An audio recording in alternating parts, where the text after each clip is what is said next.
ठीक है, एक बड़ी खबर आ रही है, पहले आपको बीच में रोक रहा हूं। जम्मू कश्मीर में 3 सरकारी कर्मचारी बर्खास्त हो गए हैं। आतंकी कनेक्शन के आरोप में यह कार्रवाई की गई है। उपराज्यपाल मनोज सिन्हा ने यह बड़ी कार्रवाई की है। लश्कर हिजबुल के लिए काम करने का आरोप है यहां पर।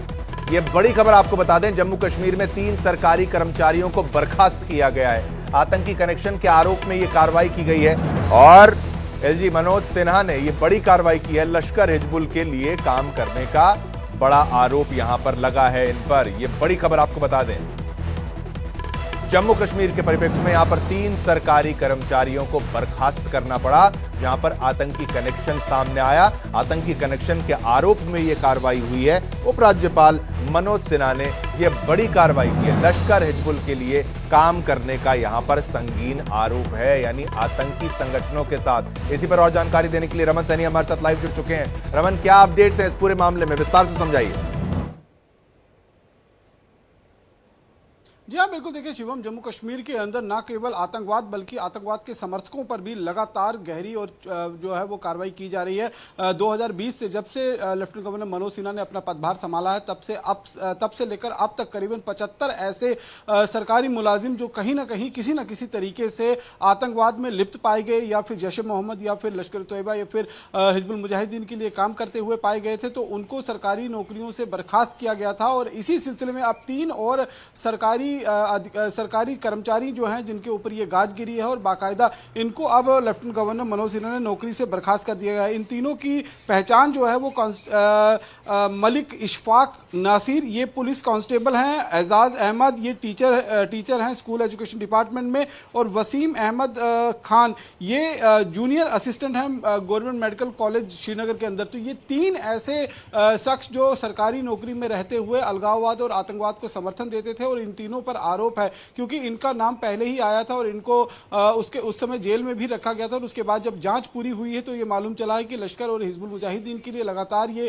उनके आतंकवादियों के संपर्क में थे और उनका एजेंडा जो है वो कश्मीर में फैलाने की कोशिश जो है इनकी तरफ से की जा रही थी। इसलिए सख्त कार्रवाई जो है वो लेफ्टिनेंट गवर्नर मनोज सिन्हा की तरफ से की गई है। और ये जैसे मैंने आपको पहले बताया कि 2020 से लेकर 2025 तक अब तक करीबन 75 ऐसे सरकारी कर्मचारी हैं जो किसी न किसी तरीके से आतंकवाद या अलगाववाद को जम्मू कश्मीर के अंदर उसको बढ़ावा देने की कोशिश कर रहे थे। उन पर ये गाज जो है वो गिरी है। हालांकि इसको लेकर कई विरोधाभास भी हो चुके हैं। उमर अब्दुल्ला और महबूबा मुफ्ती की तरफ से भी कहा गया है कि इस तरीके की कार्रवाई जो है वो ठीक नहीं होगी। लेकिन उसके बावजूद अगर आप देखेंगे तो केंद्र सरकार ने जीरो टॉलरेंस अबाउट टेररिज्म जो है उसका फैसला कर रखा हुआ है। और जिस तरीके से लगातार एक के बाद एक कर्मचारी जो है वो रडार पर हैं, क्योंकि लगातार CID वेरिफिकेशन जो है वो सभी कर्मचारियों की हो रही है। और जिन पर भी कोई भी शक होता है तो उनको फिलहाल सस्पेंड कर उन पर जांच बाकायदा बैठाई जाती है। और उसी जांच के दौरान इन तीनों पर ये आरोप साबित हुए कि ये लश्कर और हिजबुल मुजाहिदीन के लिए काम करते हुए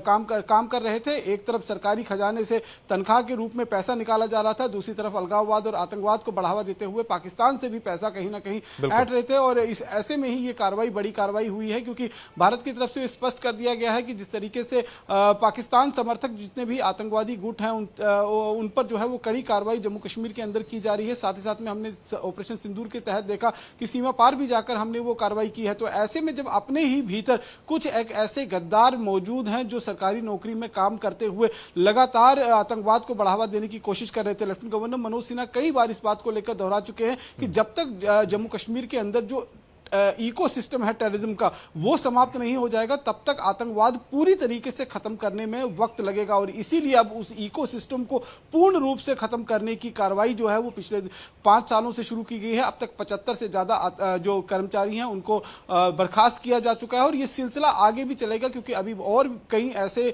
कर्मचारी जो हैं जो जांच एजेंसियों के रडार पर हैं, जिन पर लगातार जांच चल रही है और जिनका नाम जो है वो आतंकी गुटों के साथ मिलाकर देखा जाएगा।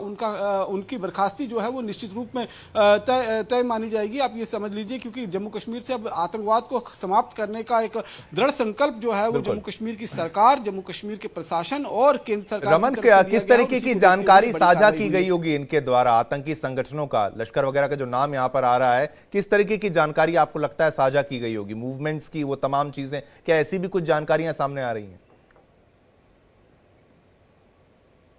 देखिए, अगर जम्मू कश्मीर पुलिस के जो कांस्टेबल हैं उनकी बात की जाए तो निश्चित रूप में पुलिस की जो मूवमेंट होती है, कहीं पर अगर ऑपरेशन करने के लिए पुलिस निकलती है तो उसकी जानकारी आतंकियों तक कैसे पहुंचाई जाए, उसमें इनका नाम जो है वो सामने आया है। और इसके साथ साथ में क्या किस तरीके के ऑपरेशन जो हैं वो प्लान किए जा रहे हैं, और ऑपरेशन प्लान करने के बाद जब उनको एग्जीक्यूट करने के लिए अपने जूनियर्स को उसके बारे में निर्देश दी जाती है। क्योंकि हमने कई बार ऐसी बार देखा है कि जब एक इंटेलिजेंस इनपुट के आधार पर ऑपरेशन लॉन्च किया जाता है और आतंकी जब वहां पर सुरक्षा कर्मी पहुंचते हैं तो आतंकी वहां से फरार हो जाते हैं। तो इसका मतलब साफ है कि कहीं ना कहीं कोई एक ऐसा व्यक्ति जरूर उन पुलिस डिपार्टमेंट में था जिसकी वजह से वो इंफॉर्मेशन आतंकवादियों तक पहुंचाई जाती थी और आतंकवादी वहां से सुरक्षा कर्मियों के पहुंचने से पहले ही फरार हो जाते थे। हालांकि उनके जो फुटप्रिंट्स हैं वहां पर जरूर मिलते थे, लेकिन आतंकवादी वहां मौजूद नहीं थे। इसी तरीके से अगर हम बात करें जो मेडिकल डिपार्टमेंट में कार्यरत हैं और या फिर एजुकेशन डिपार्टमेंट में, इनकी तरफ से भी लगातार न केवल टेररिज्म को